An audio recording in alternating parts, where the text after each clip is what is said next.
In today's video, I'm going to teach you how to set up Siri to read notifications when headphones connected in iPhone. Alright, I'm on the home screen right now, and we're going to switch this on from inside settings so Siri can announce your notifications when your headphones are connected. First, I'm going to find the settings app, the grey gear icon. If it's not on the page you're on, just swipe across your home screens until you see it. Once you spot settings, go ahead and tap it to open. Okay, now we're inside settings and you'll see a long list of options. We need to get into the Siri settings, so at this point I'm going to scroll down. I'm scrolling slowly and watching the labels as they pass by, and we're looking for the option labeled Siri. Once you see Siri, go ahead and tap it.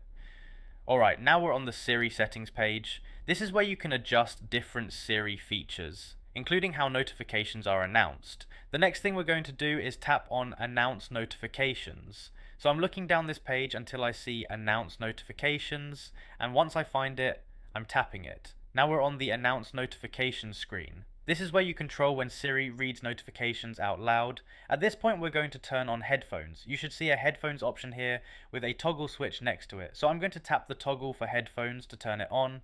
Once it's on, it should look highlighted, and that means Siri is set to announce notifications when your headphones are connected, and that's it. There's no save button here, so as soon as you turn on headphones, the change is applied right away. You can tap back or exit settings whenever you're done, and Siri will now read notifications when your headphones are connected.